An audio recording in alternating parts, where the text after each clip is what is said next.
बहुत रोचक सत्र होने जा रहा है ये, क्योंकि इसमें कहानियों की बात है, कहानियाँ सुनने सुनाने की बात है और कहानियाँ सुनाए जाने की परंपरा को लेकर बातचीत इस सेशन में है। और बहुत ही प्रख्यात विद्वान इस सेशन में हमारे साथ होंगे, इसलिए अविलंब इसकी हम शुरुआत करते हैं। और मैं प्रोफेसर हरीश त्रिवेदी जी से निवेदन करूंगा कि वो स्टेज पर आए, जो चेयर करेंगे, अध्यक्षता करेंगे हमारे इस सत्र की। तो आपकी करतल ध्वनि के साथ हरीश त्रिवेदी जी मंच पर। जैसे कि आप जानते हैं कि अमीश त्रिपाठी जी लंदन से सीधे ऑनलाइन हम सबके साथ जुड़ेंगे और वो भी अपनी बात रखेंगे, इसमें शामिल होंगे। दामोदर खड़से जी से मैं निवेदन करूंगा कि वो भी आए स्टेज पर अपना स्थान ग्रहण करें। बहुत ही प्रख्यात लेखक और अनुवादक हैं आप। आपका भी स्वागत अभिनंदन है आज के इस आयोजन में। श्री के पी रामानुन्नी जी रिक्वेस्ट करूंगा, मलयालम के बहुत ही प्रख्यात कथाकार, उनकी उपस्थिति भी है इस अवसर पर इस सत्र में। और महेंद्र कुमार मिश्र जी, आपसे भी प्रार्थना है कि आप भी आकर मंच पर अपना स्थान ग्रहण करें। और इन सभी का अभिनंदन स्वागत करने के लिए, अंगवस्त्र भेंट करने के लिए मैं निवेदन करूंगा माधव कौशिक जी हमारे अध्यक्ष और प्रोफेसर कुमुद शर्मा जी उपाध्यक्ष साहित्य अकादमी, कि वो मंच पर आएँ और अंगवस्त्र भेंट करके हमारे इन अतिथियों का, विभूतियों का, विद्वज्जनों का आपकी करतल ध्वनि के साथ अभिनंदन वंदन और स्वागत। शुरुआत प्रोफेसर हरीश त्रिवेदी जी के साथ करते हैं, जो इस कार्यक्रम की अध्यक्षता कर रहे हैं।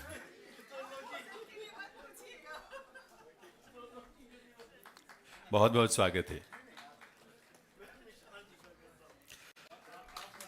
महेंद्र कुमार मिश्र जी,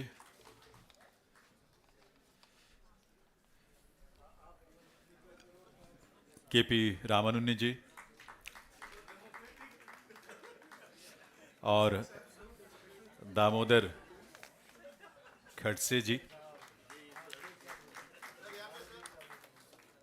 और माधव जी, अमीश त्रिपाठी जी हमारे साथ जुड़े हुए हैं, उनका भी आपकी तालियों की आवाज़ वहाँ तक पहुँचेगी, अच्छा लगेगा, उन्हें भी खुशी होगी। बहुत बहुत स्वागत है। वॉल्यूम उनका, अमीशी का वॉल्यूम कुछ कह रहे हैं वो। आप बैठें प्लीज सर, आप बैठें।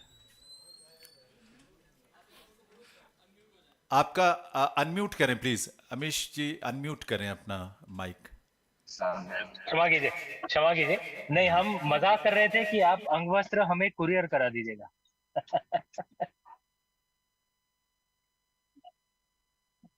जी कह रहे हैं कि जरूर, वो हो गया, समझिए। चलिए आज के सत्र की हम शुरुआत करते हैं। देवियों सज्जनों, हमारे लिए सौभाग्य की बात है कि इस सत्र की अध्यक्षता हरीश त्रिवेदी जी जैसे विद्वान कर रहे हैं। आप सब जानते हैं त्रिवेदी जी दिल्ली विश्वविद्यालय के अंग्रेजी विभाग के पूर्व प्रोफेसर हैं और शिकागो और लंदन विश्वविद्यालयों में विजिटिंग प्रोफेसर रह चुके हैं।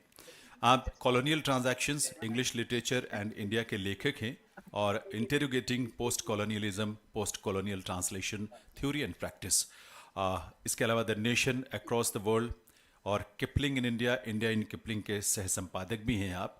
India and the world essays in honour of professor Harish Trivedi शीर्षक से एक अभिनंदन ग्रंथ प्रकाशित किया गया, जिसका संपादन जो है वो रूथ वनीता जी ने किया और इसमें Gayatri Chakravorty स्पाइवाक, Susan बास्नेट, David डेमरोश, Robert जेसी यंग जैसे विद्वज्जनों का उसमें योगदान रहा है।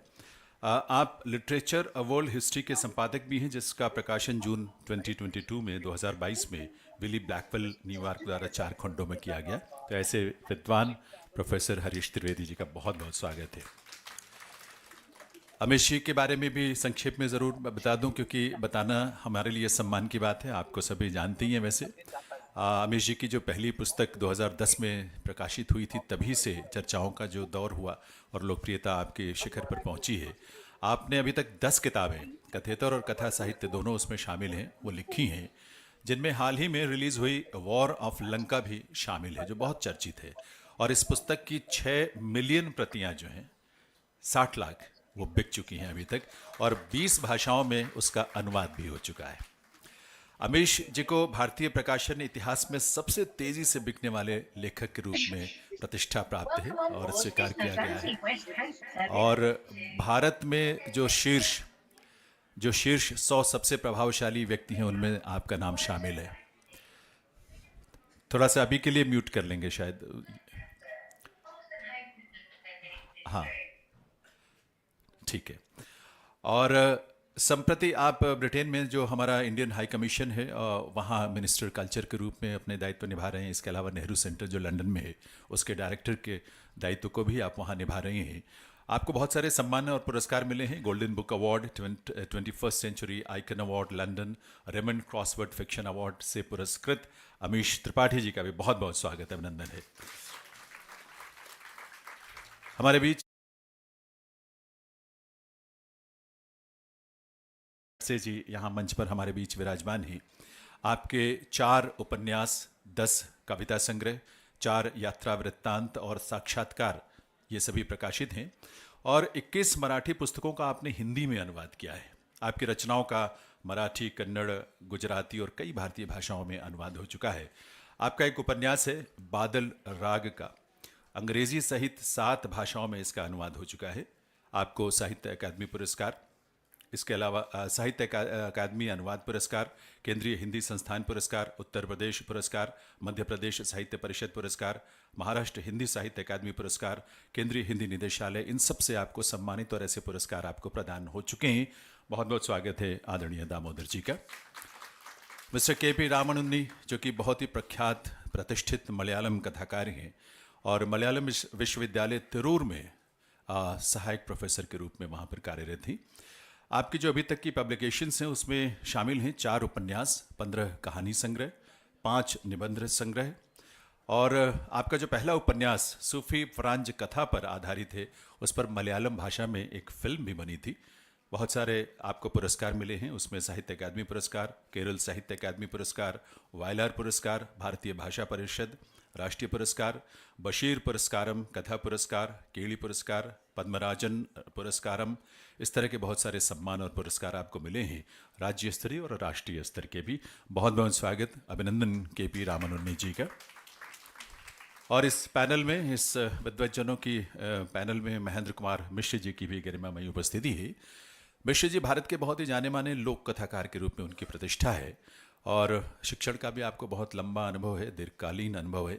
1993 से 2010 तक ओडिशा सरकार के स्कूली शिक्षा विभाग के जनजातीय क्षेत्रों जो ट्राइबल एरियाज़ हैं उनमें प्राथमिक विद्यालयों में या जिला प्राथमिक शिक्षा कार्यक्रम तथा सर्व शिक्षा अभियान से जुड़ते हुए आपने शिक्षण के क्षेत्र में भी बहुत महत्वपूर्ण योगदान दिया। आपको फनिश महाकाव्य कलेवाला के अनुवाद के लिए तुर्को फिनलैंड के कलेवाला संस्थान से पुरस्कार प्राप्त हो चुका है। इसके अलावा जनजातीय साहित्य के क्षेत्र में आजीवन योगदान के लिए रघुनाथ शाह पुरस्कार, साहित्य अकादमी पुरस्कार, ऐसे कई सम्मान और पुरस्कारों से आपको अलंकृत किया जा चुका है और वर्तमान में आप साहित्य अकादमी के भाषा विकास मंडल के सदस्य हैं। महेंद्र कुमार मिश्र जी का भी अभिनंदन, वंदन, स्वागत है।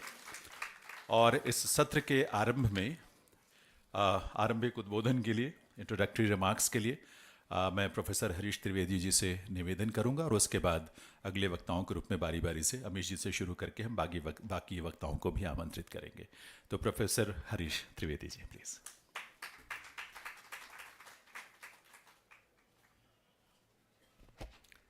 इस सत्र में आप सबका स्वागत है। मैं इसी सभागार में 2 दिन पहले एक दूसरे सत्र में भी बोल चुका हूं, तो मेरा ख्याल था कि वो पर्याप्त है, लेकिन साहित्य अकादमी की आज्ञा जैसी उसका पालन करूंगा। और एक शिकायत आई है कि मैं पिछले सत्र में 2 दिन पहले अंग्रेजी में ही बोला, तो इस बार भरपाई करने के लिए हिंदी में ही बोलना है मुझे, ऐसा कहा गया है। लेकिन तालियां कम बजी हैं, इसका क्या मतलब है? नहीं, इसका मतलब देखिए, एक संकोच होता है। संकोच इस बात का होता है कि हम लोग जितने अधिक लोग जितने सामर्थ्य के साथ, दक्षता के साथ हिंदी बोल सकें उतना ही अच्छा लगता है। अंग्रेजी हम में से किसी की भाषा नहीं है, सबके लिए दूसरी भाषा या विदेशी भाषा है। लेकिन यह भी सच है कि सभागार में बहुत से लोगों को हिंदी उस प्रकार की नहीं आती, तो उनकी सुविधा के लिए भी अंग्रेजी में अगर कोई बोलता है तो आपत्ति नहीं होनी चाहिए। मैं हिंदी वाला हूँ, जन्मजात हिंदी वाला हूँ, लेकिन ये भी कहना आवश्यक है। So I think what I might do is I might not say the same thing twice. That would be extremely painful to everybody, including me. but to say some things in Hindi and some in English. I wish to say only two things in the beginning. Two of my own conclusions and formulations regarding the traditions of storytelling in India. It's not a session in which stories are going to be told. We've already had several sessions like that. This is a session on which we are going to reflect the long tradition or traditions, indeed many traditions, over 2,000 years or more of storytelling in India. About that, I shall make two statements in the beginning, which may or may not find acceptance among all of you. And if they do not find acceptance among many of you, I think I would have done an even better job. At conferences, there are two ways of speaking about things. One is to utter things that everyone agrees with, or nearly agree on. These are called platitudes. These are anodyne statements. And there is great pleasure in hearing them, in saying them and hearing them spoken. But then there's also another way of doing things, which is to utter these platitudes with a question mark at the end of them, to see whether we can think about them again, to see whether we can interrogate them and reformulate them in the light of what we have ourselves thought about these things. So, two statements, as I said. The first, the platitude is, there have been three, over the millennia, over the last 2,000 and more years, there have been three major traditions of storytelling in India. These are to be demarcated chronologically and by the place of origin, because two of these were imported into India. Now, can we call these, and this is not politically correct, this is not the best way of putting it, and that's why I'm putting it this way. What are the other alternative ways of calling it? Are these to be called the Hindu tradition of storytelling, the pan-Islamic tradition of storytelling, and the Western style of storytelling? I wouldn't call it Christian, because by the time it came to us, Christianity was already shaken in the West. Can we call them the early period, which everybody would agree with, the middle period, which is also harmless, and the modern period? But I think there is something also in the first formulation, in the sense of origins of a culture. Even if we do not always think that Hindu and Muslim are religious words, they are certainly cultural entities and have been for a very long time. The second statement that I wish to make in the beginning, and then I'll stop, because my strategy is to have my presidential remarks come to you in a dharavahik form, in a serial format. So after each speaker, I will say something, a couple of sentences, and in the end, I know there will be no time, so I'll try and make the best of those gaps. Amesh, how are you? Well met. London together at the London School of Economics. Yeah, right. So the second statement that I wish to make is, these three chronological stages, I call them chronological stages because they hardly overlap, they hardly mingle. I know that all political sentiment, all cultural sentiment, all political correctness is against it. I know that most people would like everything to commingle in the most harmonious manner. But let us try and consider as a formulation, as a hypothesis, the fact that these three traditions belong not only to different chronological stages, but are mutually hardly permeable. That they succeed one and the other, but they do not float together for any length of time in any period. I think some of you may want to kill me already, so I'll go and sit down. And we'll have dear Amish Tripathi. You know, why has he sold 6 million copies? There are many, one book. Many of us should ask this question. What is the kind of storytelling that he has adopted? The tradition that he comes from? And the traditions that he has if you like, inherited, if you like, chosen in deliberate terms to practice. Every one of us looks down upon an author who sells 6 million copies. And every one of us wish we were an author who sold 6 million copies. That is the paradox of being Amish Tripathi. Amish, बताइए क्या है, रहस्य क्या है?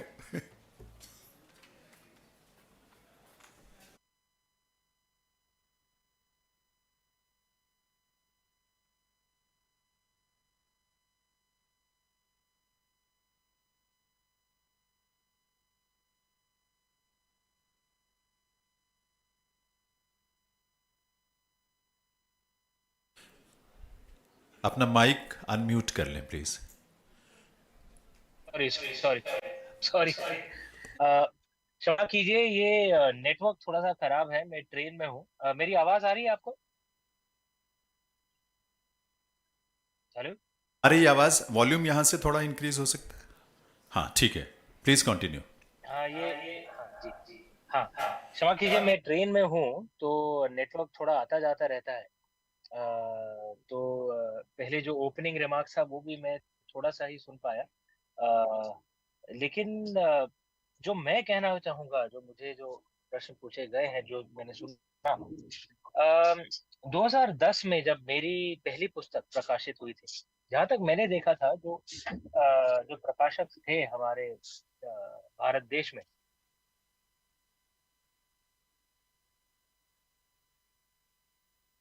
वो कई हद तक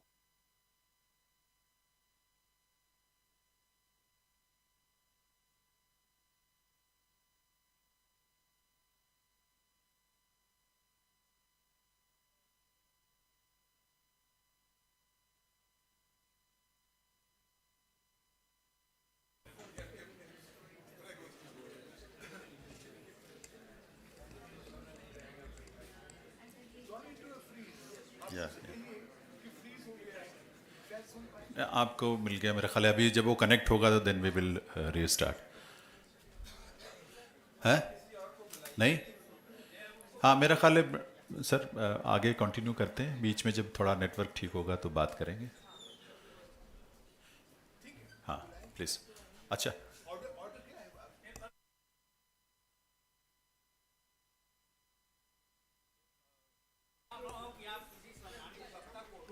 नहीं नहीं, बीच में नहीं रोकेंगे, बीच में नहीं रोकेंगे, वो बात जब पूरी हो जाएगी उसके बाद ही। नहीं नहीं बिल्कुल।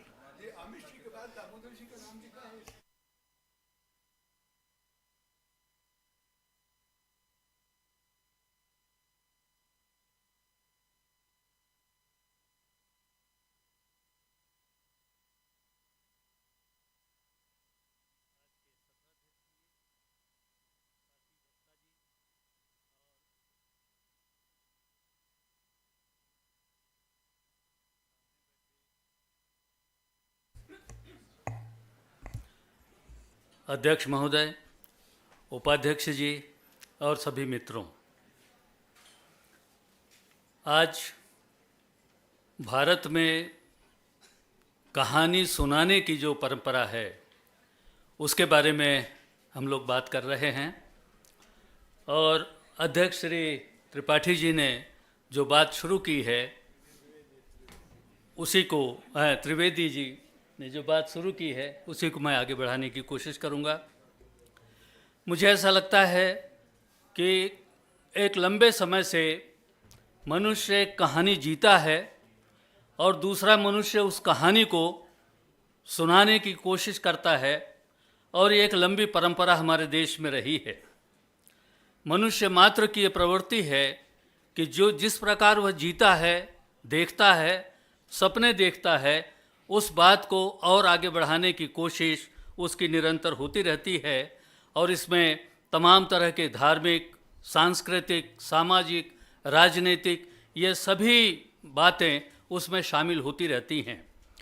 हमारे यहाँ यदि हम देखते हैं तो मूल रूप से गाँव में और शहरों में भी महाभारत को लेकर और रामायण को लेकर बहुत ज़्यादा कहानियाँ शिक्षित समाज में, और जहाँ कम पढ़े लिखे लोग हैं वहाँ भी इसका प्रादुर्भाव बहुत बड़ी मात्रा में होता रहा है।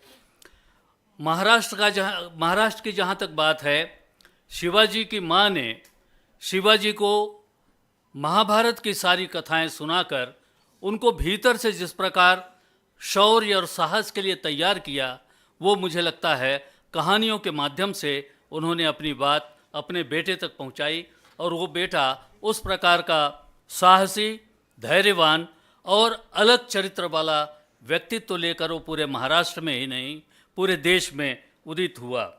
तो ये जो कहानियों का जो परिणाम है, ये परिणाम बहुत ज़्यादा है। जो एक छोटी कहानी न सुनाने की बात कही गई है, लेकिन मैं इस पुराने समय की जो बातें हैं, एक आदिवासी इलाके में एक माँ अपनी बेटी को एक कहानी सुनाती है, और ये कहीं छपी हुई नहीं है, ये सुनी हुई कहानी है। ये कहानी सुनाने की जो परंपरा है, ये परंपरा बहुत पुराने ज़माने से हमारे देश में चलती रही है, और उसका मुख्य उद्देश्य यह भी रहा है कि हम अपने बच्चों को उस प्रकार से तैयार करें आने वाले समय के लिए, उनके जीवन के संघर्षों के लिए, उनके संकटों से बाहर आने के लिए हम उन कहानियों का इस्तेमाल करते रहे हैं।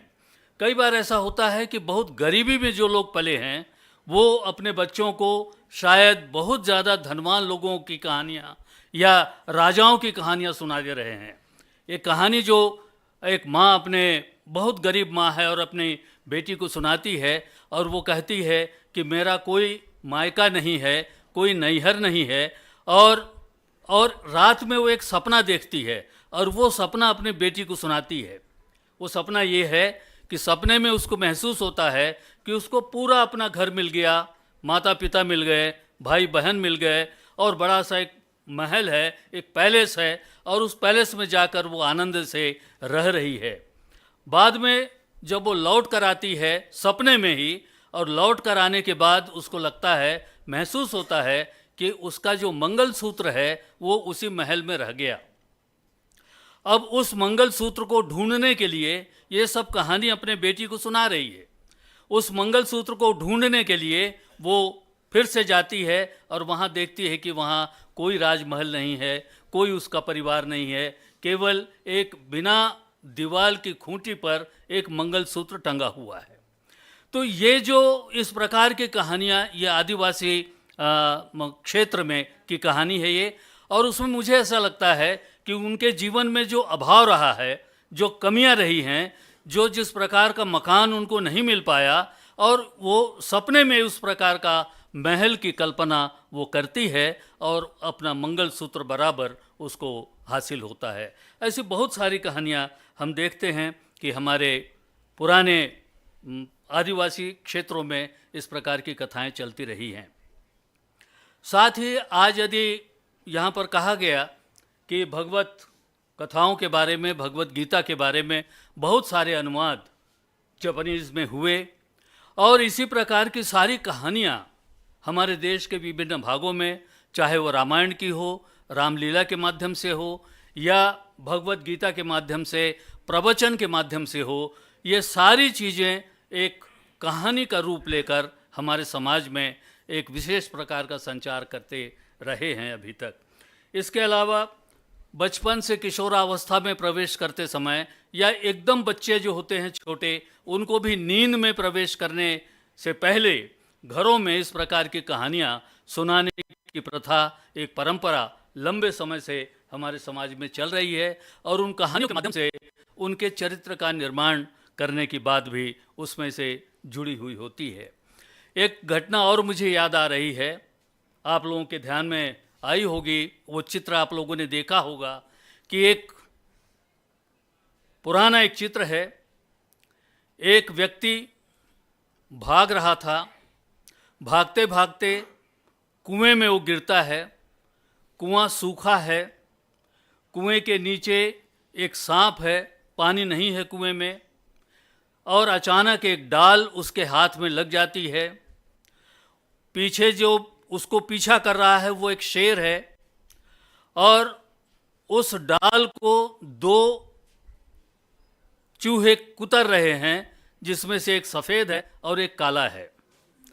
और ऐसा लगता है कि कभी न कभी वो पूरी डाल कुतर डालेंगे और नीचे सांप फन फैलाए बैठा है, पीछे जगत पर शेर आकर बैठा हुआ है। ऐसी स्थिति में वो व्यक्ति जो थामे हुए है उस पेड़ को, उस पेड़ की डाली को, उससे उसकी एक प्रकार से शक्ति खत्म होते आ रही है। लेकिन इसी बीच वो यह देखता है कि उसी डाल में एक शहद का छत्ता भी है और उस शहद के छत्ते से एक बूंद शहद उसके मुंह में गिरती है और वो ऐसा महसूस करता है कि नीचे न मृत्यु है, न कुएं के बाहर जीवन है, न वो समाप्त होने वाला है। वो उस एक बूंद शहद में इस तरह घुल जाता है कि सारी चीज़ें वो भूल जाता है। तो ये कहानी एक पिता चित्र दिखाकर अपने बेटे को दिखाते हैं। वह बेटा जब 50-60 साल का हो जाता है तब एक दुकान में जाने के बाद वही चित्र उसको दिखाई देता है। उस चित्र को जिस मालिक ने वहाँ पर रखा हुआ था वो अपने आप पर बड़ा गर्व करता था कि इस चित्र का ब्यौरा कोई नहीं दे सकता। और वो आने के बाद अपने ग्राहकों से कहता है कि जो व्यक्ति इस चित्र का ब्यौरा देगा उसको मैं सरप्राइज़ दूंगा, एक विशेष प्रकार का उपहार दूंगा। उसको लगता है कि कोई भी व्यक्ति इस चित्र का अर्थ नहीं बता सकता, लेकिन वो बच्चा जो लगभग 50 साल पहले उसने कहानी सुनी थी और वो उसका पूरा अर्थ बताता है कि ये शेर हमारे जीवन का संकट है जिससे हम लोग भागते रहते हैं। वो सांप जो खाली कुएं में, सूखे कुएं में गिरा हुआ है वो मृत्यु का प्रतीक है।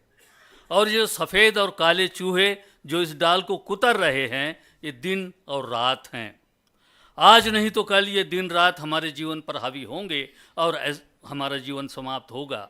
ये सारी चीज़ें मालूम होने के बावजूद इस संसार का जो मोह है, इस संसार की जो भौतिकता है, इस संसार में जीने की जो चाह है, वो एक बूंद शहद की तरफ उसके मुंह में जब गिरती है तब वो सारा कुछ भूलकर उस दुनिया में खो जाता है। तो ये जब बताया जाता है उस दुकानदार को तो वो बड़ा खुश होता है और बहुत सरप्राइज़ तो नहीं दे पाता, लेकिन जितने मित्र गए थे सबको वो लस्सी पिलाता है। तो ये एक बचपन में सुनी हुई जो उसकी कहानी थी, उस कहानी का प्रयोग, उस कहानी का अर्थ उसके दिमाग में इतने दूरी तक पहुंचता है। और मुझे ऐसा लगता है कि इस प्रकार की जो कहानियां हैं जो बचपन में सुनाई जाती हैं, इन कहानियों के माध्यम से ही हमारा एक जीवन बनता है, चीज़ों को देखने का नज़रिया मिलता है।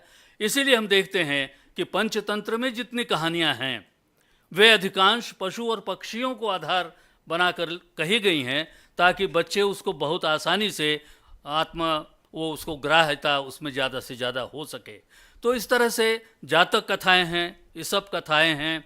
पंचतंत्र की कथाएं तो घर घर में और बड़े चाव के साथ बच्चों से कही जाती हैं, सुनाई जाती हैं, सुनी जाती हैं और उसका उपयोग भी जीवन में वो बड़े आराम से करते हैं। हम देखते हैं कि धार्मिक स्थिति को भी हमारी कहानियों के साथ बहुत अच्छी तरह से जोड़ा गया है। बहुत सारे ऐसे धार्मिक कार्यक्रम होते हैं और उन धार्मिक कार्यक्रमों में भी बहुत तरह की कहानियाँ सामुदायिक रूप से सुनाई जाती हैं।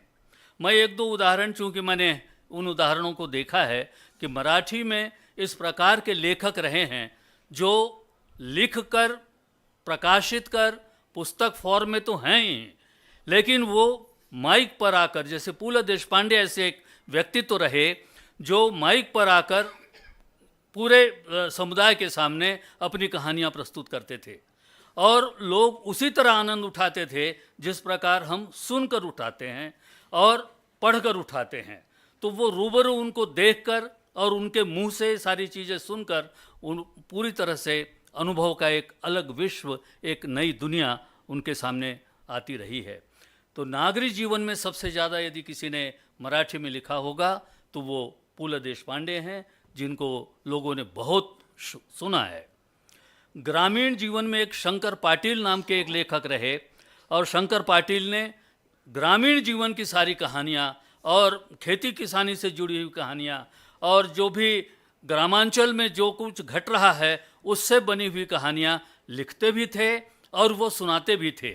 और बड़े चाव से इन कथाकारों को, महाराष्ट्र में इस प्रकार की प्रथा है कि नाटक जिस प्रकार बहुत ज़्यादा चलते हैं, उसी प्रकार ये कथा कथन, ये विधा भी बहुत, जिस प्रकार कवि सम्मेलन है हिंदी में, और इसी तरह से कथा कथन के रूप में टिकट खरीद कर लोग सुनने के लिए, कहानी सुनने के लिए जाते हैं। तो इस प्रकार की प्रथा मराठी में बहुत अच्छी तरह है और वो आज भी है, आधुनिक समय में भी है। ये दिनचक्र और ये किस्सा गोई बहुत बड़ी मात्रा में महाराष्ट्र में अभी भी ज़िंदा है। और मुझे ऐसा लगता है कि किस्सा गोई के माध्यम से एक लंबे समय से हम जुड़े रहे हैं। कहानियाँ सुनाना, कहानी सुनना, ये हमारा एक स्वभाव भी है और कहानी के माध्यम से हम दिन दुनिया को जानने में बहुत सफल हो सकते हैं। इन्हीं शब्दों के साथ मैं अपनी बात समाप्त करता हूँ। धन्यवाद।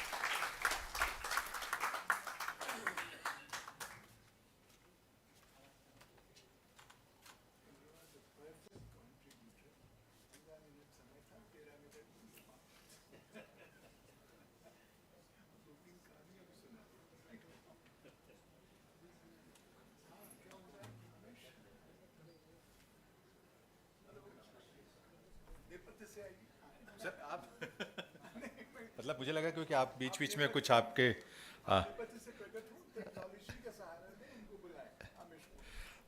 अमीश जी कनेक्ट हुए हैं क्या? नहीं हुए।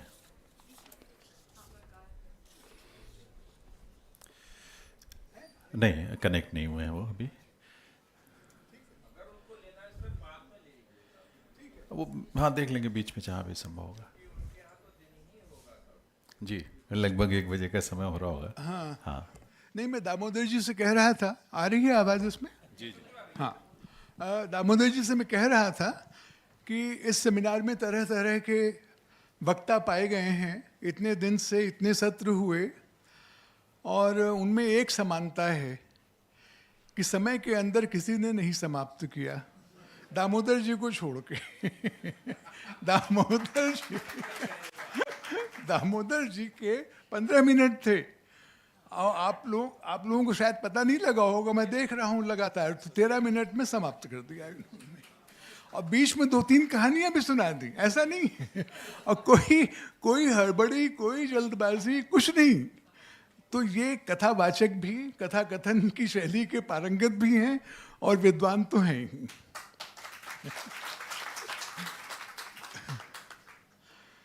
मैं कह रहा था कि बीच बीच में जो मैंने 3 तरह की शैलियाँ स्थापित करने की चेष्टा की, उनके बारे में कुछ कहूँगा।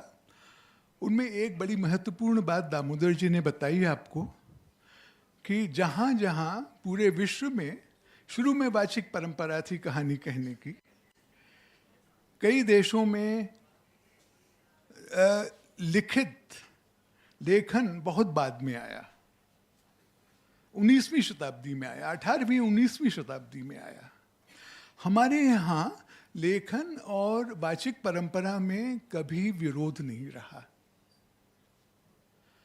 वाचिक परंपरा समाप्त नहीं हुई। प्रिंट आने से, मैन्युस्क्रिप्ट तो हमारे यहाँ बहुत पहले से हैं। मैन्युस्क्रिप्ट, अर्लीस्ट राइटिंग, सबसे पहले का लेखन, अशोक के स्तंभ तो अब भी खड़े हैं, 250 BC, 250, तो इतना तो कम से कम पुराना है हमारा।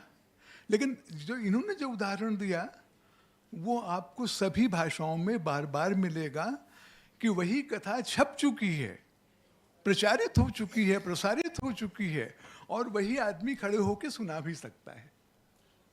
सत्यनारायण व्रत, धार्मिक कथाओं का इन्होंने बताया, सत्यनारायण व्रत कथा जिस पंडित को कंठस्थ नहीं है, जो पन्ने पलट पलट के सुनाता है, उसको पैसा कम मिलता है बाद में। और जो श्रोता है उनको भी श्रुति फल उतना नहीं होता है, वो पंडित की योग्यता के अनुसार होता है। तो एक तो ये बात है। दूसरे क्या है कि मैं पहले भी कह चुका हूँ, बार बार कहना चाहिए, ऐसा नहीं है कि भारत अनोखा देश है विश्व में। जो हमारे यहाँ है और जो हमें पसंद है, दुनिया भर के बहुत से लोगों को पसंद है। कहानी कहने के प्रथा कहाँ नहीं थी। और कहानी में जो मूल तत्व हैं वो सार्वभौमिक हैं, they're completely universal. The same things are to be found. There is chronological progression, there is suspense. वो डाली कब टूट के गिरेगी, इसी प्रतीक्षा में हम सब लोग बैठे रहे, और दामोदर जी ने बड़ा समय बाद बताया उन्होंने सस्पेंस को और उकसाया और उसमें जो हम लोग उम्मीद कर रहे थे उसका उल्टा हुआ। वो शहद की बूंद कहाँ से आ गई, वो तो आपने पहले बताया ही नहीं था कि वो भी आएगी। तो कहानी कहने की युक्तियाँ हैं, ये कहानी कहने के लटके हैं जिसे कहते हैं, और ये सभी कहानीकारों को आते हैं। एक बात मैं कहूँगा वाचिक परंपरा के बारे में कि यहाँ इस समारोह में 3-4 तो हुए कहानी सुनाने के सेशंस और 4-5 हुए कविता सुनाने के सेशंस। आइए हम लोग विचार करें कि जो कहानी खड़े होके सुना नहीं सकता मंच से, बिना किताब देखे, बिना अपनी किताब देखे, उसको नहीं बुलाया जाएगा, और जिस कवि को अपनी ही कविता याद नहीं है उसको भी नहीं बुलाया जाएगा। वाचिक परंपरा, क्या उम्मीद करेगा कि और कौन उसकी कविता याद रखेगा फिर। तो ये वाचिक परंपरा और पाठ का जो भेद है, तीन तरह के हमारे यहाँ सभी जगह 3 तरह की कथाएं विकसित हुई। एक थे महाकाव्य, कई सभ्यताओं में पहली ही कविता महाकाव्य है, हमारे यहाँ भी है, सब जगह नहीं है, चीन में नहीं है। तो महाकाव्य में समानता है, राजा होता है या बड़ा भारी सेनापति होता है, युद्ध होता है, एक स्त्री होती है जिसके बहाने युद्ध होता है, उसके लिए नहीं होता, उसके बहाने युद्ध होता है, और विजेता होता है, एक यात्रा होती है। सभी महाकाव्यों में ये सब होता है, देश में विदेश में। और कुछ होती हैं छोटी कथाएं, पंचतंत्र का नाम लिया आपने, हमारे यहाँ जातक कथाएं हैं, पंचतंत्र की कथाएं हैं, कथा सरित सागर तो है ही, लेकिन इनका जो अंतर गुम्फन है, ये अलग अलग नहीं है, कहानियाँ एक दूसरे से जुड़ी हुई हैं। जातक कहानियाँ जिस प्रकार जुड़ी हुई हैं और पंचतंत्र की कहानियाँ एक दूसरे से जिस तरह जुड़ी हुई हैं, इनमें महान भेद है, और ये दोनों प्रकार का अंतर संबंध बहुत कम जगह पाया जाएगा इतनी जल्दी। एक प्रकार का पाया जा सकता है कि एक ने कहानी कही, फिर दूसरे ने कही, फिर तीसरे ने। जातक कथाएं कुछ प्रकार की हैं। पंचतंत्र क्या है कि एक डिब्बा है, उसको आप खोलिए तो छोटा डिब्बा है, फिर खोलिए तो उससे छोटा डिब्बा है, फिर खोलिए तो उससे छोटा डिब्बा है, जैसे राशन डॉल आती है उस प्रथा से है। और ये जो सस्पेंस होता है, उत्सुकता कि आगे क्या हुआ, यही तो कहानी का प्राण है। इसको उकसाना वो भी कथाकार का काम है। पंचतंत्र में बार बार क्यों आता है, यदि कौतूहलम श्रूयताम, बाणभट्ट में भी आता है, कादंबरी में, यदि कौतूहलम श्रूयताम। अगर आपको आगे जाने की इच्छा है तो सुनिए, मैं सुनाता हूं।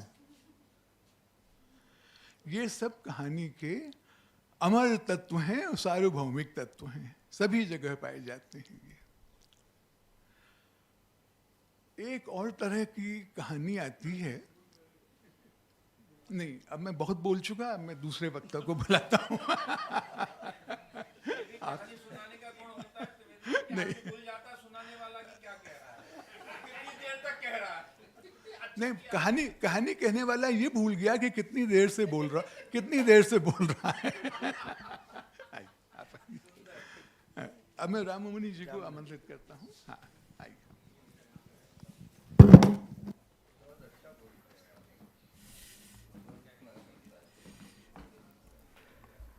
Respected sir, scholars on the dais and off the dais, dear friends, we are discussing a very vast and interesting subject in this session, the storytelling tradition in India. Different aspects of storytelling traditions have already been elaborated by the previous speakers. Actually, it is not a single subject, but a multiple subject containing so many branches equal to the number of languages in India. Among the storytelling traditions in India, there is Hindi storytelling tradition, Tamil storytelling tradition, Marathi storytelling tradition, Malayalam storytelling tradition, and so on. Naturally, writers participating in this session are focusing on their own language story traditions. Hence, I am focusing on Malayalam. Before that, I wish to moot out one basic point. The point is that the tradition or even history of mankind is made out of storytelling.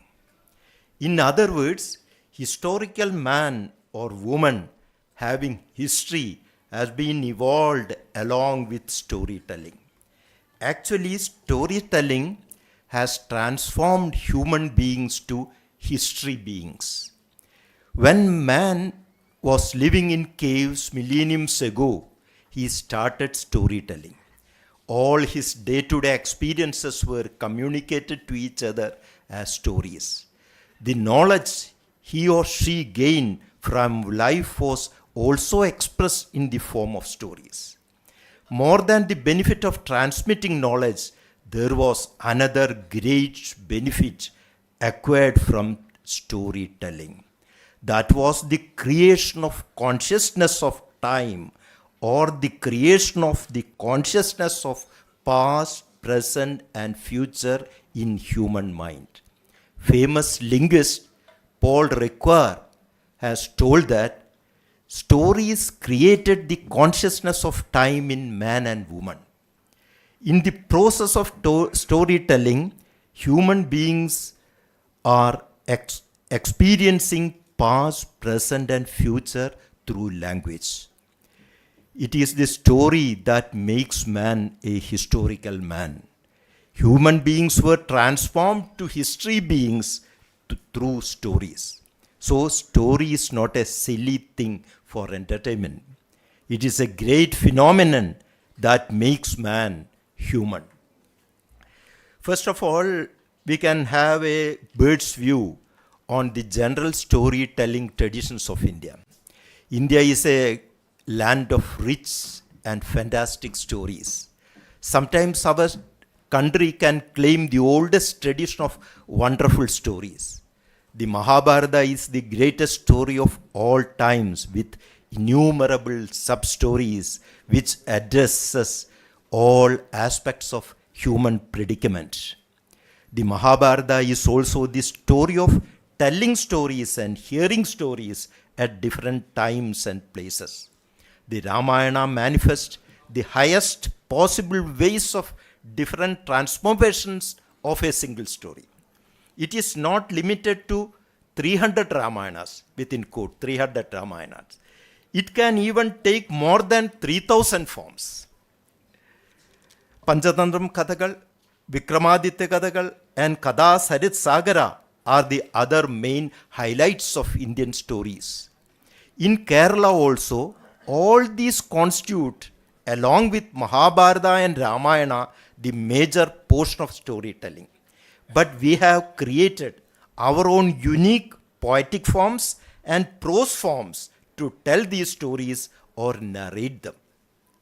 Chakyar Kuthu is the oldest performing art of storytelling in Kerala. We can trace a tradition of 2000 years for it. Kuthu had produced other storytelling performances also, like Kudiyatam, Padhakam, and Ottantullal. In this presentation, I will concentrate only on Chakyar Kuthu, because our chair will, because if I exceed the time, so that I am concentrating only on Chakyar Kuthu. The meaning of the word Kuthu is dance. As this Kuthu or dance of storytelling is performed by the artists of Chakyar community, the performance is called Chakyar Kuthu. In Shabdataravali dictionary, the meaning of Chakyar is given as followers of Buddha. Some scholars argue that Buddhists had developed this art form for propagation of their religion. Even though the Buddhist connection of Chakyar is not accepted by all scholars, there is a justification for this theory. Buddhists had propagated their religion by attacking the Hindu faith existed then. So, criticism and satire were common in their approaches.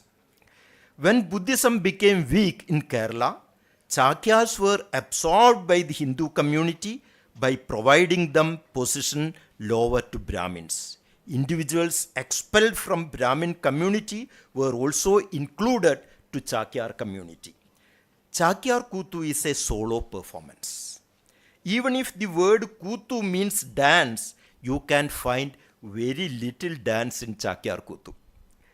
Costumes, actions, and body languages are important vehicles of expression in Chakyar Kutu. Generally, Chakyar Kutu is staged inside the temple complex. There will be a big oil lamp in front of the stage. First of all, Chakyar will dance leaning to the lamp. Then he prays to the deity in verse and asks permission for his performance. After that, he recites a Sanskrit verse and gives its elaborate translation in vernacular Malayalam language. During the interpretation of the verse, he will directly or indirectly indicate contemporary social and political issues in a humorous way. Concealed in humor, Chakyar criticizes all power centers of the society. The criticisms will be invariably very sharp. Chakyars have the right to make fun of anybody in the audience, irrespective of their social status. But nobody can question or retort to his comments. That is an unwritten law. If anybody dare to do it, artists will immediately stop that performance. Questioning a Chakyar or retorting to his comments is a serious offense. More than that, it is a sin also, which shatters the divine atmosphere of the temple. Sometimes kings and queens will become victims of the mockery of Chakyars. Generally, they will take it in a light and right spirit. In some cases, the king will take revenge on the artist after the performance in some other contest. Few artists had to flee from their own country due to the vengeance of local kings. The dignity and status of artists in Kerala could be seen, you can see it, in the freedom enjoyed by the Chakyars in the state. During the time of kings and queens, they were enjoying that freedom, these artists. They are really the followers of the great storytellers, Sudas of Puranas and Itihasas. Sudas were storytellers of heaven. Their stories were appreciated by Devendra and other gods. They were sent to earth to tell stories during the yagas. As the followers of Sudas, Chakyas were given a position immediately below the priests. Even king could not challenge them, but they could challenge everybody, including the king. That was the authority they acquired through the skill of narration. Earlier, I had told that narration of stories made history being out of human being. That is how power of narration is giving historical status and authenticity to storytellers like Chakyars. Now I wish to tell you some real interesting stories of Chakyars of Kerala. These are very humorous stories. At the same time, these stories will tell you about the intelligence, courage, observation skill, and social commitment of the Chakyars. In one performance in southern Kerala, a famous Chakyar was presenting a story of some Puranas. He started explaining the greatness of Brahma, the god of creation. He dwelt long in that elaboration. Then he suddenly asked, "What is the difference between Brahma and Koshavan?" You know, Koshavan is the potter maker of clay vessels who belonged to the lower caste. After a moment, Chakyar himself replied that question. Answer was this: there is no much difference between Brahma and potter. The only difference is the creation of Brahma will be burned at the end. But the creation of Kosav and potter will be burned at the beginning.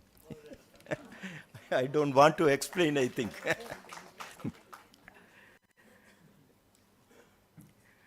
This comparison is highly humorous and even terrific. More than that, it has got higher philosophical dimensions also. Chakya really wants to establish that there is no difference between the superior noble Brahma and the poor downtrodden potter. All are basically equal. Through the humorous narration, Chakyar is trying to teach a philosophical lesson to the audience. There is another story of a Chakyar who was bold enough to criticize or make fun of the existing judicial system. In one of the performances, he started narrating an old story of a Brahmin couple. The couple lived in a remote village. They had some cultivation of their own. Brahmin's wife became pregnant very late. Only after 6 or 7 years, that too by giving so many offerings to the nearest temple. There was a washerman living near to the house of the Brahmin couple. He used to take clothes to the river on the back of his donkey. One day, when they were returning, donkey slipped away and escaped from its master, ran to the cultivation of the Brahmin's house. As Brahmin had gone to the market, his wife was alone. She tried to drive away the donkey from their cultivation, but it was not going. So the lady threw a big stone at the donkey, and its leg was seriously injured. The washerman appeared soon and saw his donkey profusely bleeding. He became wild and rushed to beat the Brahmin's wife. When the pregnant lady ran to get shelter inside the house, she fell at the doorsteps. The shock of the fall resulted in the abortion of the pregnancy. Anyway, the case came before the Lord of Justice through different levels of judicial system for final judgment. Both the parties, the Brahmin and washerman, argued for their sides. Washerman's argument was that his donkey's leg was totally broken and it can no longer carry clothes to the river for washing. So his livelihood is at a standstill. He should get justice. Lord of Justice was convinced by the argument of the washerman. He ordered the Brahmin to work in the place of the donkey and carry the clothes to the river for washing. Next was the turn of the Brahmin to put forward his arguments. He told that his wife had conceived after long years of waiting and praying. Now the pregnancy has been aborted due to the wrongdoing of the washerman. Their dreams of having a child is shattered. The Lord of Justice was really moved by the argument of the Brahmin. He wanted to be impartial to both sides. As the couple was eagerly waiting for a child, Lord of Justice wanted to deliver justice immediately. He ordered the washerman to go and make the Brahmin lady pregnant as early as possible. Suddenly, the audience broke into laughter. But their laughter stopped at the next moment because a man with a grim face was sitting in the front row of the audience. That man was nobody else but the king himself. Actually, the Chakyar was making fun of the senseless ways of judicial system headed by the king. To 3 more minutes, sir? No. But story is still remaining. 1 minute. In another performance, the same Chakyar again started taunting the prince of the country. He dwelt at length humorously on the specialities of cat's eyes. The prince, having cat's eye, was present in the audience. He was irritated by the comments of Chakyar, but could not retort accordingly. Next week, Prince summoned the cat Chakyar to his palace on some false allegations made by his minister. Chakyar stood trembling in fear before the prince. Then the prince asked him sarcastically, "How do you feel now?" Chakyar replied, "I feel like a mouse before a cat lord." Even in that frightened mood, artists could make fun of the prince, bringing in the analogy of cat and mouse. It amused the prince very much. He was impressed by the intelligence of the Chakyar and honored the artist with so many awards. I have told that Chakyar Kuthu, oldest storytelling tradition of Kerala, had produced other forms of storytelling performances like Kudiyatam, Padhakam, and Ottandullal. When Malayalam literature adapted the Western form of short story writing, Chakyar tradition influenced it also. Vasana Vikriti, written by Vengayil Kunyaraman Nayanar, is considered as the first short story of Malayalam. Vasana Vikriti was not written in an imported Western diction, but was told in the musical rhythm of the Chakyar Kuthu. So we have to understand that even while accepting a foreign form of literature, the storytelling tradition of Kerala has a crucial role in determining its character.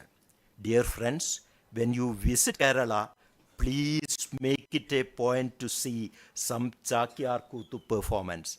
If you do so, today's presentation of storytelling made by me will score 100 marks. Otherwise, I don't know. Thank you very much.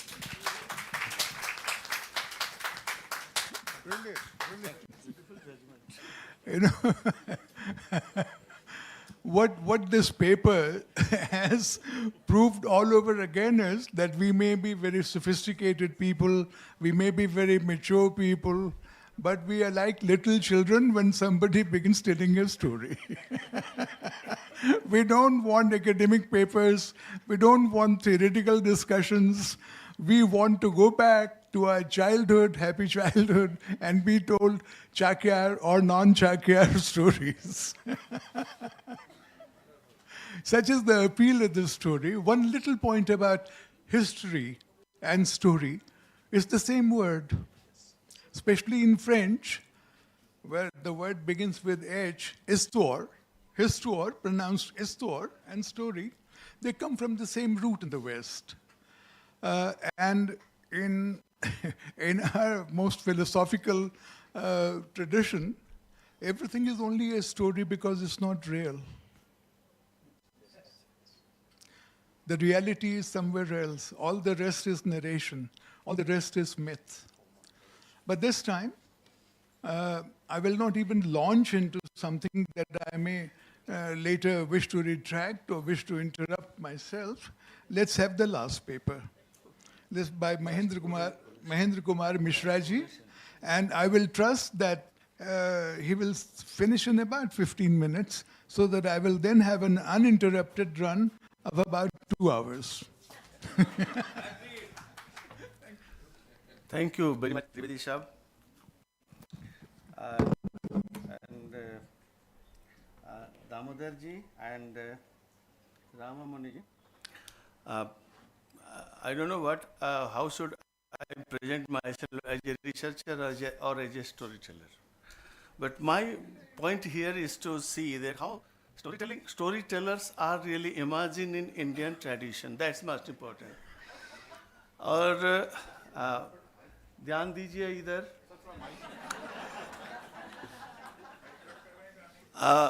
ये मराठी परंपरा में है, तो दामोदर जी बोलेंगे कि मिश्रा उड़ीसा का है कि मराठी परंपरा से कैसे बोल रहा है। एक मराठी में एक है कहनकार जो कहते हैं, और जो हूँ कहते हैं कहानी सुन के, उसको कहा जाता है अहंकार। तो एक दो सेपरेट गांव थे, there are two different villages. एक गांव में एक बहुत अच्छा स्टोरी टेलर था, but he was not getting a person to whom he will tell the story. So he was in search of a good listener, सुनने वाला चाहता था। और एक दूसरे गांव था जहां एक कहानी सुनने के लिए तरसता था और उसको एक स्टोरी टेलर नहीं मिलता था। तो उन दोनों ने अपने अपने बीवी से कहे कि हम जाते हैं, मैं एक स्टोरी टेलर ढूंढने जा रहा हूँ, एक बोला। दूसरा बोला कि मैं एक सुनने वाला ढूंढने जाता। तो ये दोनों निकले, कोई किसी का साथ परिचित नहीं था। ढूंढते ढूंढते ढूंढते दे असेंबल्ड इन कॉमन प्लेस। एक रास्ते में दोनों मिले। मिलने के बाद बोले आप कहाँ जा रहे हैं? ये बोला मैं तो एक आदमी ढूंढने जा रहा हूँ जो कि कहानी कहेगा। या तो दूसरा बोला अरे मैं भी तो ऐसा ढूंढता हूँ कि किसी को मेरे कहानी को सुनने को मिले। तो चलो हम दोनों तब जाते हैं, आप कहेंगे मैं सुनूंगा। ये दोनों फिर चलने लगे और बोले कहाँ सुनेंगे? गांव के पास जाएंगे तो बहुत डिस्टर्ब होगा, लोग आगे बोलेंगे कि क्या कर रहे हो क्या नहीं। हम किसी जंगल में जाते हैं और कहानी अच्छा से सुनते हैं। ये कहानीकार कितना कहानी जानता था पता नहीं, ये कहानी कहता गया। और ये कहानी सुनने वाला कितना धीरज था और कितना इंटरेस्ट था पता नहीं, वो कहानी सुनता गया। कहानी कहते कहते और कहानी सुनते सुनते अनाहार में बिना खाए पिए उन लोग मर गए।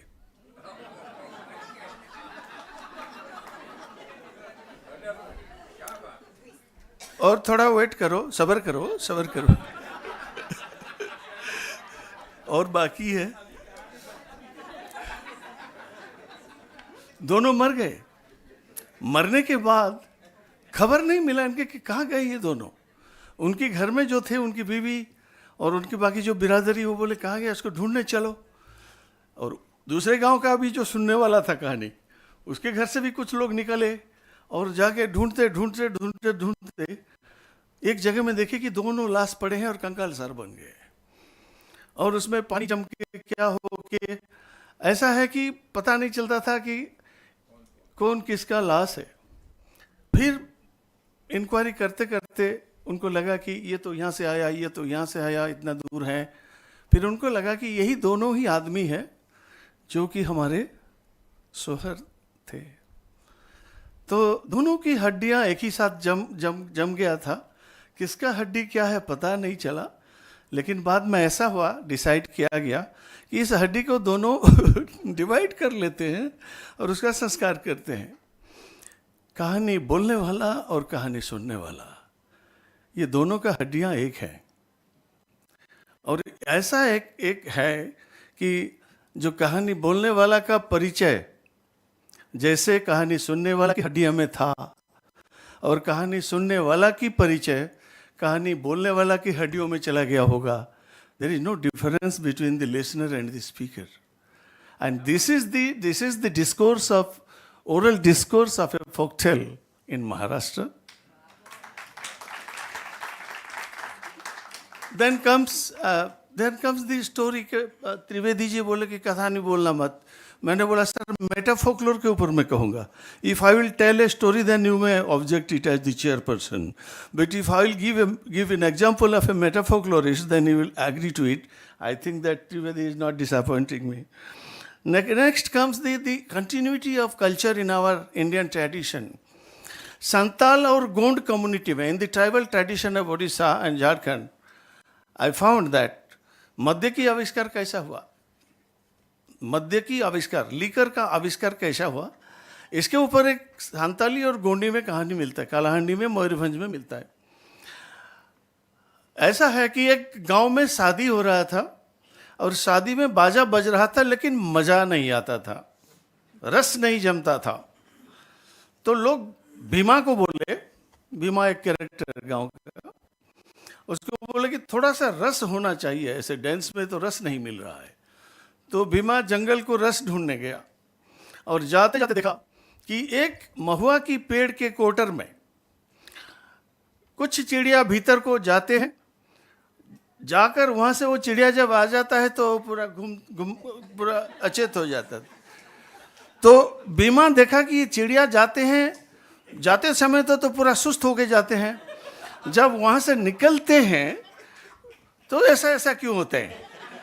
तो वो फिर वेट करके जाए, खुद भी जाके थोड़ा सा पानी लेके पिया तो वो भी गिर गया। बोला यही रस है, वो यही रस है। तो उसी रस को किसी पत्ते में पकड़कर मैरिज में लाया, सबको थोड़ा थोड़ा दिया। तो देने के बाद वो सचमुच वो डांस म्यूजिक बहुत अच्छा चला।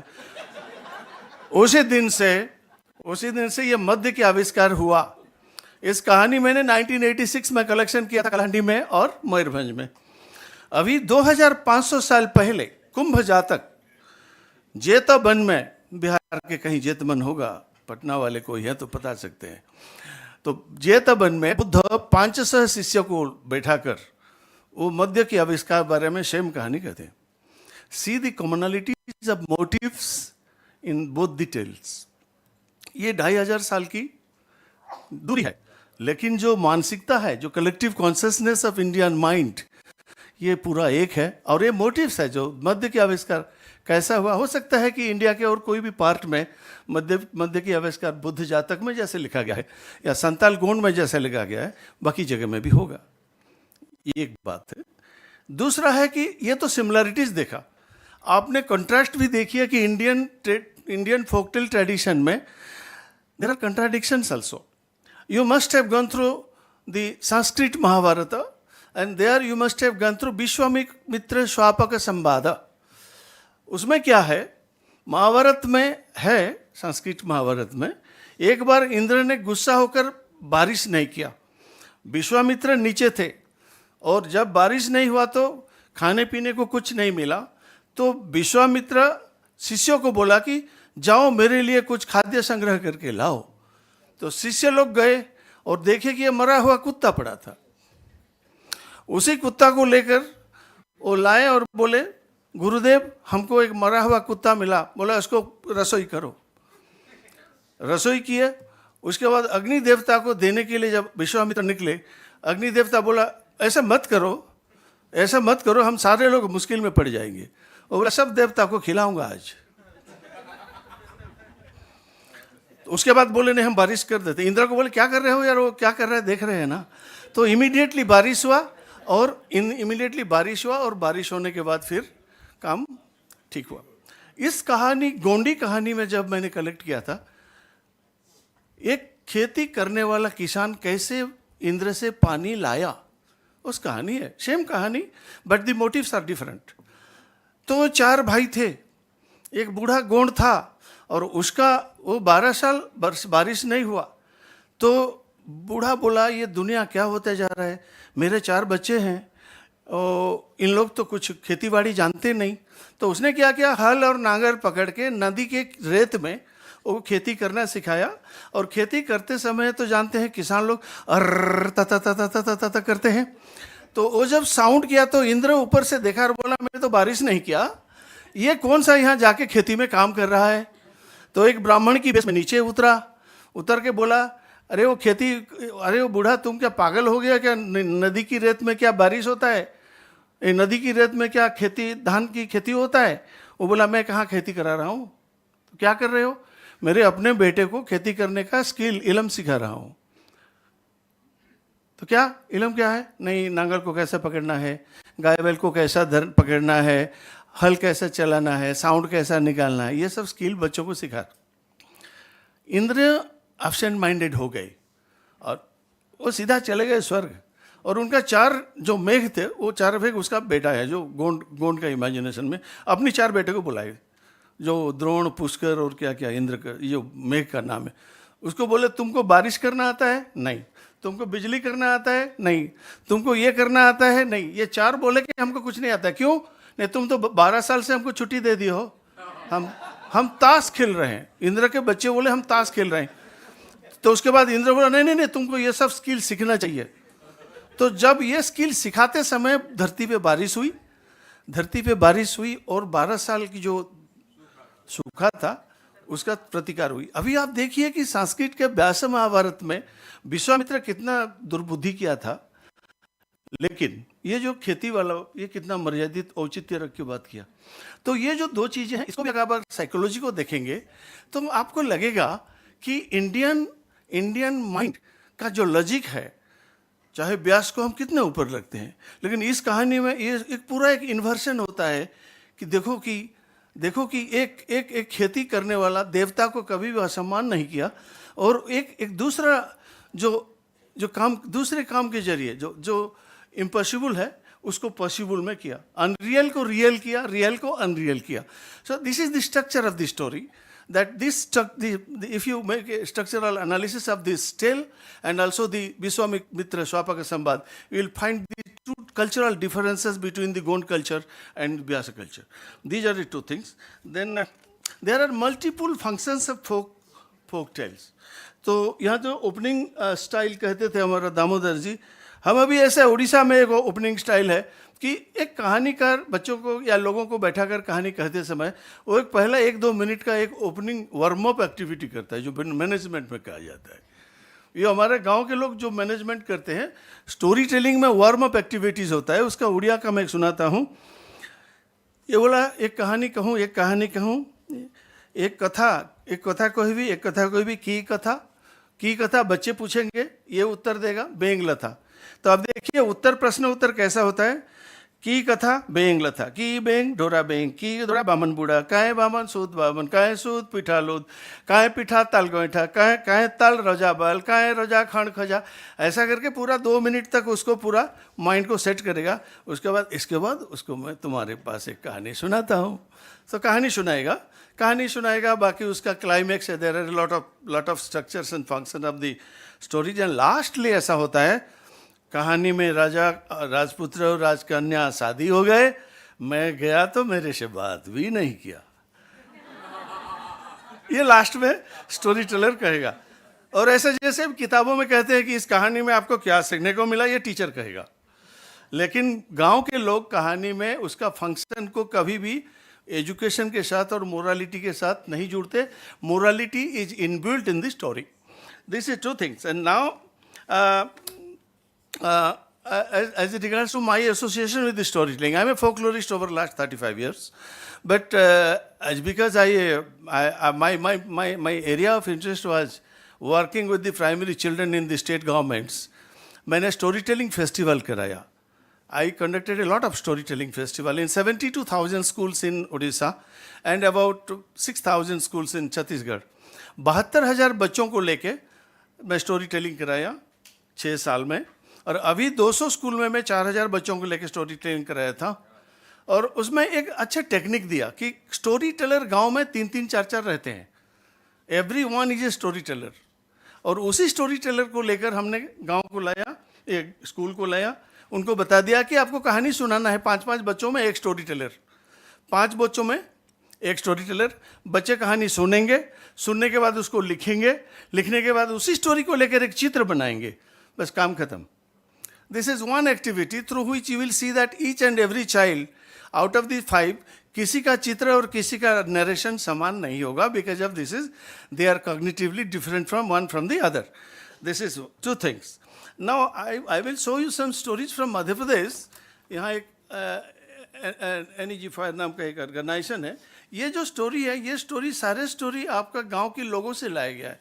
These are the stories drawn from the people, collected from the people. And we must have about more than 10 to 12,000 stories in Orissa also. That from all the stories we have made 6,000 such big books in 21 languages and 5 in Madhya Pradesh and 5 in Chhattisgarh, and millions of children are getting their own stories which was unwritten. Now it has come into the form of written. ये है चांद क्यों काला, चांद क्यों काला, और दूसरा है कौवा क्यों काला। कौवा क्यों काला बताता हूँ। This is a Saura story. और सर टाइम होगा नहीं, 15 मिनट। अच्छा ठीक है, अभी देखिए मैं थोड़ा सा गुजारिश करूंगा आपको और सबको, थोड़ा 2-3 मिनट ज़्यादा टाइम देना।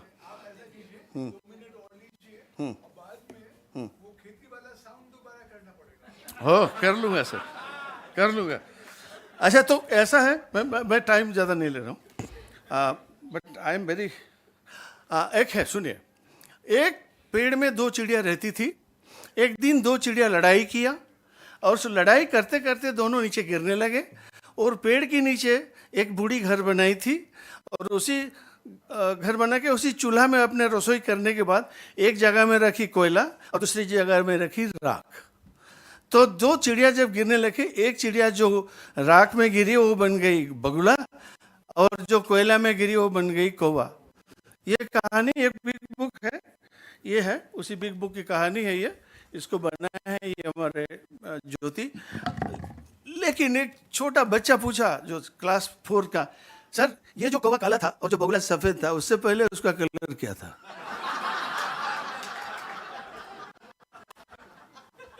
ये तो एजुकेशन सेक्रेटरी भी उत्तर नहीं दे सकता। नई शिक्षा नीति में भी नहीं है, यही है। ऐसे चांद क्यों काला, मगरमच्छ क्यों मुर्गी नहीं खाती? एक मुर्गी मगरमच्छ, एक नदी में मगरमच्छ है, मुर्गी पानी पीने गई, मगरमच्छ बोला मैं तुमको खाऊंगा, मुर्गी बोली मैं आपकी बहन हूं, आप कैसे खाएंगे? तो दूसरा दिन फिर वो रिपीट हुआ, फ्रेम रिपीटेशन कहते हैं, ओरल एपिक्स में हो या स्टोरी में हो, फ्रेम रिपीटेशन होता है। The second day, the other day, मुर्गी जब गई वो बोला मैं आज खा लेता हूँ इसको, फिर बोला मैं आज तुमको खाऊंगा, बोला उस दिन बोली थी ना मैं आपकी बहन हूँ, अब भाई होके कैसे खाएंगे? तो फिर मगरमच्छ उसको छोड़ दिया और चिंता में बैठा कि ये बहन कैसे हुई। फिर उसी समय एक छिपकली उसके पास आया। छिपकली बोला नमस्कार, क्या हुआ दादा, क्या हुआ तुम्हारा, चिंता में पड़े हो? अच्छा तू ये बता, तो मुर्गी एक आती है बार बार मेरे पास और बोलती है मैं आपकी बहन हूं और पानी पी के चली जाती है। तो बोले ये छोटी सी बात, इसके लिए चिंता कर रहे हो? तुम अंडे से जन्म हो, वो भी अंडे से जन्म है, उसलिए भाई बहन हुआ कि नहीं? सो these are the clever stories and witty stories of the people. And final story I am telling, then you will really understand that how cognitively the null-rated people really create a story. ये छत्तीसगढ़ की कहानी है। एक शेर था जंगल में और एक बकरी उसी रास्ते में आ रहा था। शेर पेड़ के नीचे बड़ा आराम से सोया हुआ था। बकरी चली गई रास्ते में। शेर बोला ए किधर जाता है, मैं यहाँ सोया हूँ, नहीं देख रहा है? तो बोला नहीं मैं देख तो रहा हूँ। तो बोला इधर आ। तो गया उसके पास, बोला क्या है शेर साहब, मैं तेरे को 3 क्वेश्चन पूछूंगा, 3 क्वेश्चन का उत्तर देने से अगर राइट उत्तर देगा तो तेरे को छोड़ दूंगा, और अगर रॉन्ग उत्तर देगा तो तेरे को खाऊंगा। बकरी डर गई, फिर भी बोली ठीक है मरूंगा तो मरूंगा, लेकिन उत्तर तो देना है, आया तो हूँ। फिर उसने, शेर बोला तू पहला सच बता, 3 सच, 3 प्रश्न नहीं 3 सच।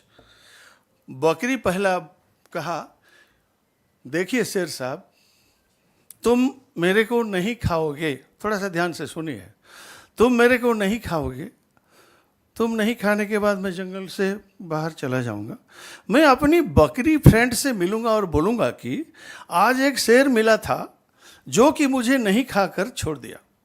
तो बाकी बकरी बोलेंगे सब झूठ, शेर बोला सच, ये पहला सच। उसके बाद दूसरा सच बता। तो बकरी बोली सर आप मुझे नहीं खाएंगे, आप अपनी शेर दोस्तों के पास जाएंगे और बोलेंगे कि आज एक बकरी मेरे को मिला था लेकिन मैं आज उसको नहीं खाकर छोड़ दिया। सारे शेर बोलेंगे झूठ।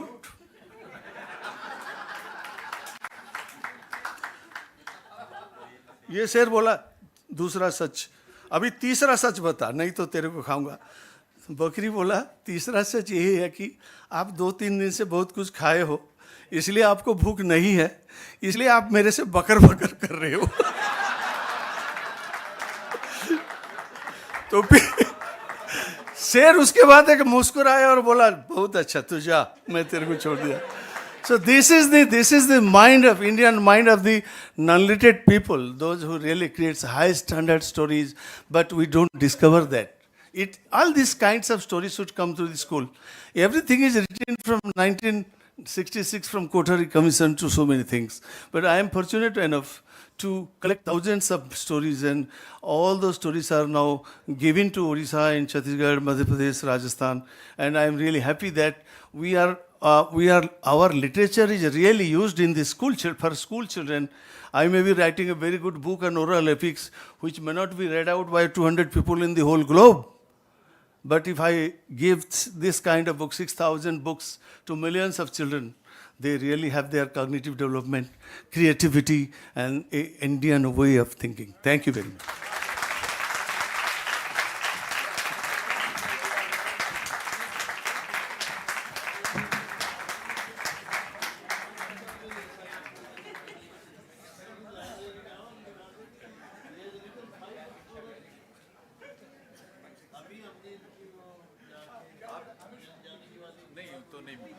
कनेक्ट नहीं हुआ. मैंने मिश्रा जी से कहा कि इतना बढ़िया है बोले और इतना ज़्यादा समय लिया इन्होंने कि मेरा मन था इनको खा जाऊं.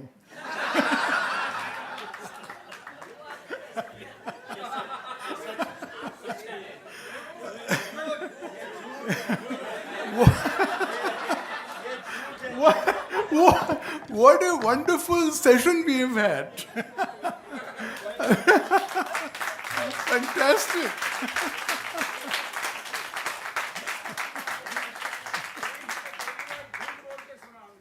अब मेरा काम कुछ नहीं बचा है, बस रस में भंग करना है. इतना आ रहे हैं?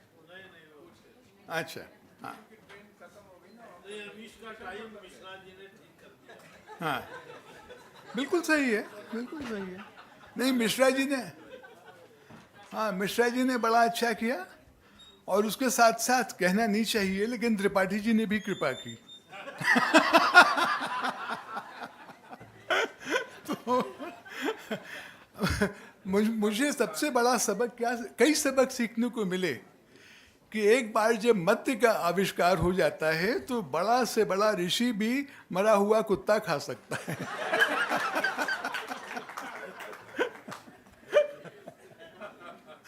तो एक बात मैं इसके बारे में ये कहना चाहूँगा कि हम सब लोगों को बहुत आनंद आया, लेकिन अगर हम सबसे पूछा जाए, इतना पढ़ने लिखने के बाद हम सब लोग यहाँ एकत्र हैं, हमसे पूछा जाए कि ठीक है, कहानी सुनने में बड़ी अच्छी लगती है, लेकिन इसकी विश्व के महानतम या महानतम न भी सही उपन्यासों से तुलना हो सकती है.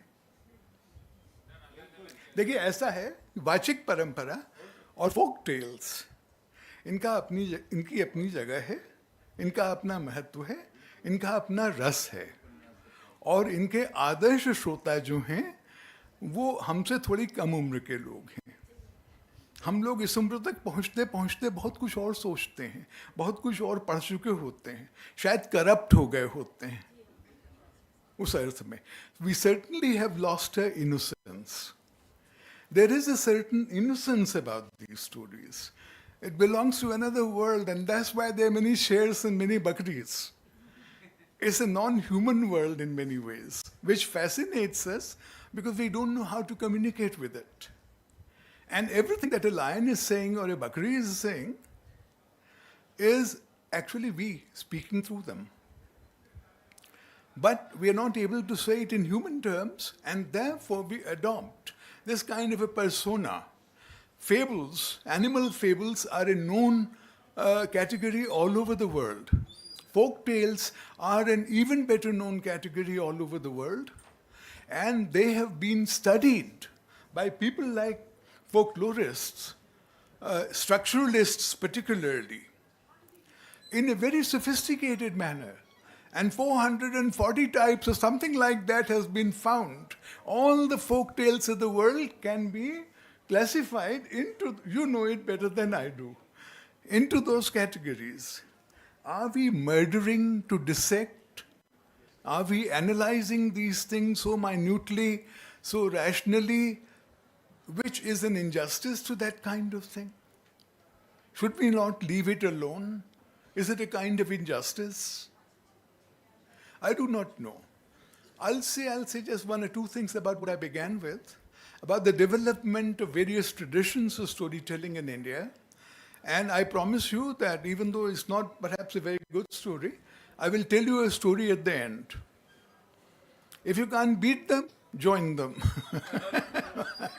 So I'll tell you a story. It's not about animals. It's about a certain kind of animal. And he's called a professor. So I'll tell you a story about a professor at the end. But before that, there are the Jataka tales, there is the Panchatantra, they are connected, the stories are connected differently. There are the Mahakavyas.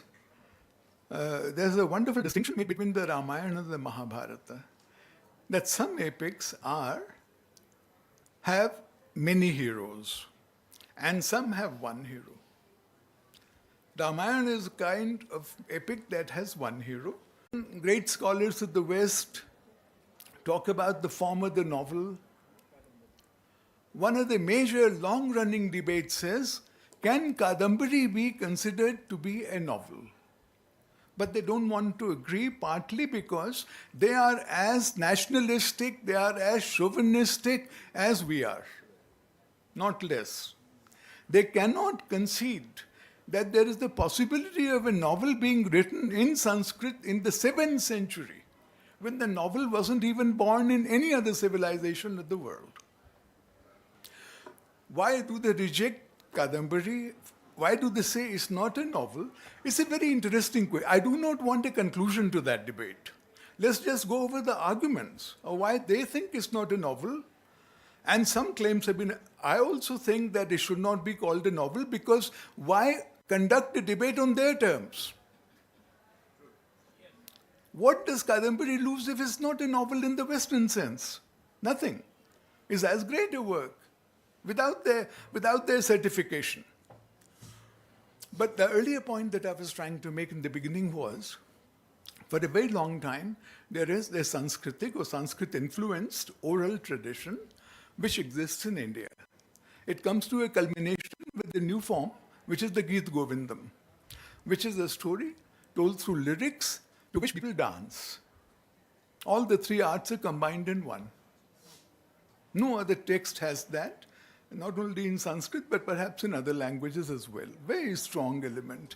Jayadev is the culmination of Sanskrit literature, traditional Sanskrit literature, not Pandit Jagannath. He's the postscript. And it's a very happy, very sweet culmination of Sanskrit literature with a new form. Possibilities of further invention, further creativity.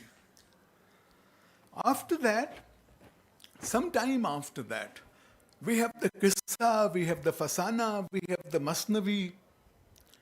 We did not have them before. But let's not emphasize the difference. Qissa and Katha, what's the difference?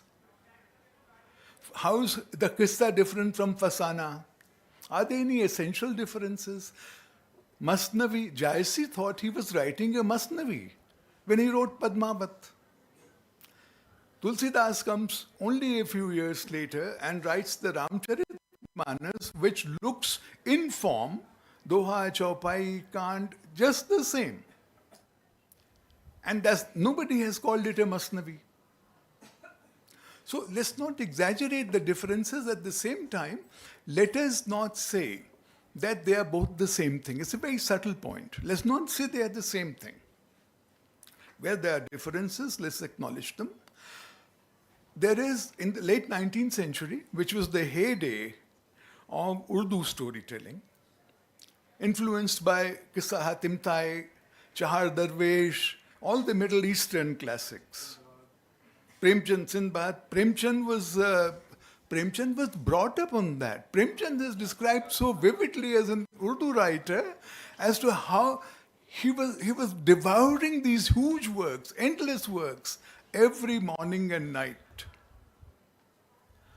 what is the difference between Fasana and Katha? Premchand wrote in Urdu. Premchand was primarily an Urdu writer. Then he became predominantly a Hindi writer.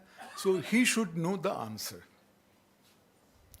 In the 1920s, early 1920s, he was employed by Dulare Lal Bhargav and his brother Bishan Narayan Bhargav in Lucknow at the Madhuri Press. He was editing Madhuri, and he was also editing works by others, correcting their Hindi, correcting their style.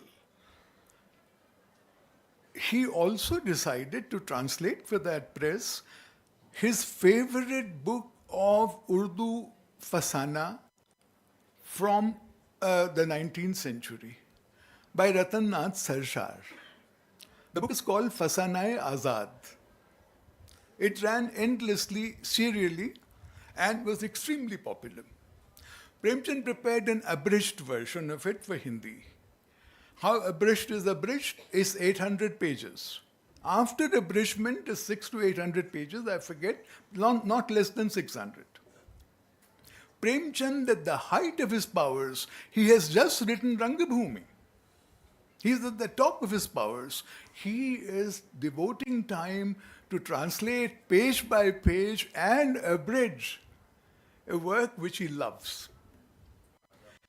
And what does he call it in Hindi? He calls it Azad Katha. He has erased the difference between Fasana and Katha. He could have called it Fasana-e Azad in Hindi also. We understand the word Fasana. It has come into Hindi, but no.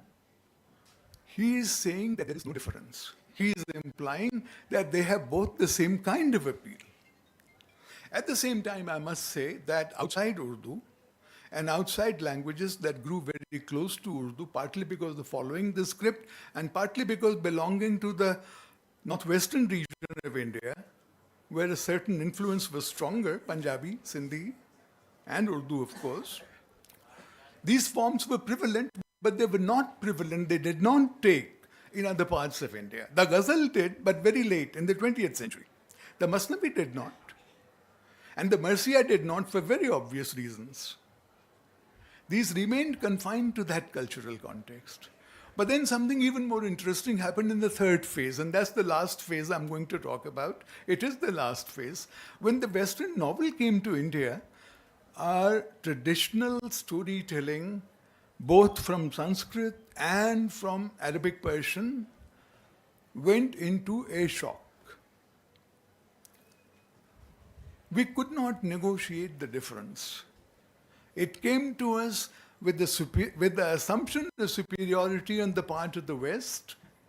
It came as part of westernization. It came as part of civilization. The British government announced prizes in different languages to authors who would write novels. They promoted the form by awarding prizes. And they also stipulated, because they wanted to propagate that Western form of storytelling, but they also stipulated that if the novels also work towards social reform, then they would be even better eligible for those prizes. There are many languages have that. Malayalam has that, Urdu has that, all across India. When Chandu Menon wrote his book, Indulekha, the British collector of the district translated that into English. What further encouragement could you want of what the Westerners, our Western rulers, thought to be an instrument of further civilizing the natives and giving them the light of knowledge at the same time? How was the novel different? There's a wonderful discussion. Of course, there are many discussions in many languages. I'm most familiar with Hindi, naturally. In Ramchandra Shukla, the history of Hindi literature, he considers a very important question. He says everybody is asking in every language, which is the first novel in the language. And he says, so far as Hindi is concerned, there are many possible answers. The first novel to come in print is this. But is it a novel? The second novel is this. Devrani Jethani ki kahani is one contender. Bhagyavati is another contender. But he says Pariksha Guru. What is Pariksha Guru is not the first novel in Hindi. Shukla ji is a very sophisticated critic. He says ये अंग्रेजी ढंग का हिंदी में पहला उपन्यास है. One has to fulfill all those conditions, tick all those boxes to become eligible. The novel is the only literary form which was invented after print was invented. The novel is the only literary form when kings and warriors had gone into disrepute. When the middle class had risen, what in English is called the middle class, and what the French have a better word for it, the bourgeoisie had risen. Is an urban readership, is literate people who are affluent enough to buy books to read for entertainment. And this is what they tried to replicate, the British, through making the novel the most influential form in India as well. The novel insists on realism. The novel insists on a certain prosaic quality, a mundane quality in the depiction. Therefore, no magic, no tiger, no bakri, no nothing. And no poetry, no champu. In Sanskrit, you could alternate. In the Panchatantra, there are several shlokas here and there. Atoham bravimi. After the whole story is a very little story. Therefore, the moral is drawn, which is sometimes humorous. It's not always didactic. Atoham bravimi. Therefore, I conclude. Therefore, I say. Therefore, this is the moral I draw from the story. In a novel, you can't do that. So, the novel is a very modern form of storytelling, perhaps too modern and too bourgeois. And that's why there have been variations on the novel, even in the West. Even in the West, in terms of magic realism, for example, of surrealism, for example. So, there have been many forms of the novel lately, but solidly earlier is defined by many negative qualities by what it is not. It's not the supernatural. It's not poetic. It does not defy rationality. These are the forms that attach to the novel, and we took to it. You know, Rajendra Yadav said at a conference some years ago कि अब भी हम उपन्यास की विधा साधने में समर्थ नहीं हुए हैं. It's not an admission of failure. It is a claim of hybridity that we do not write novels like they do. हमने अलग तरह से साधा है. Now, these are historically the three broad phases of storytelling in India and how it has evolved. I'm not saying it has developed, I'm not saying it's improved, but there are three different phases and three different forms. And these are before us. We can read all of them, we can listen to all of them, as very masterfully told to us, narrated to us by all our speakers. One of the most enjoyable sessions, I think, that I have attended, but please do not infer from that that I have not attended many sessions. You know, I have attended a fair number of sessions. And now I'll conclude by telling you a joke about professors.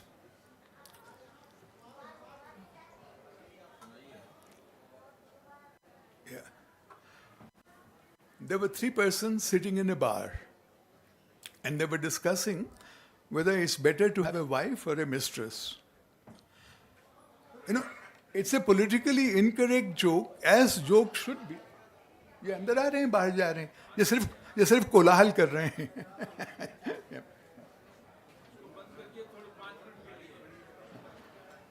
हाँ. It's not as good a story as they have told, so beware, be warned. It's a modern story. So they're discussing whether it's better to have a wife or a mistress, and one of them is a lawyer, and he says, no, only wife, no mistress. Mistress is illegal. Wife is legitimate, no question. Another is a doctor, and he says, how does it matter? They're the same under the skin. anatomically, in terms of muscles, blood, veins, they're just the same. It doesn't matter. The third is the professor. And he says, I'm very sorry. I'm not going to choose between a wife and a mistress. I want to have one of both. Because then I can tell my wife, I'm going to see my mistress. And I can tell my mistress that I'm staying home with my wife. And then I can go to the library and do my work.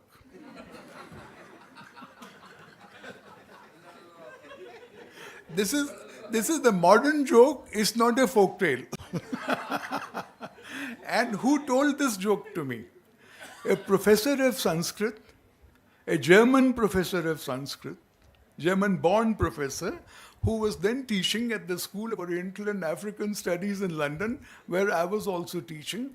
We met in the corridor one day and she told me this joke.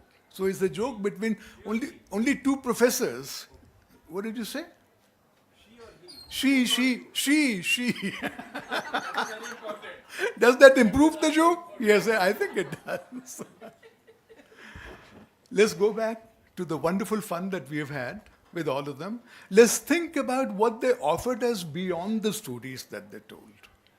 Why are we so welcoming of the kind of stories that were narrated to us? What is it that makes them work, even with us, even with all the sophistication that we have acquired?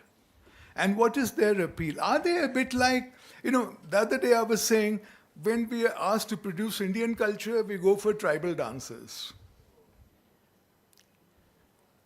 If we are asked to produce literary examples of any culture, do we go for folk tales? Do we not also, we enjoy them, but do we not also patronize them? There are many complex questions. But even my time is limited. So thank you all very much for being here to attend this wonderful session. And give a very big hand to all our three speakers.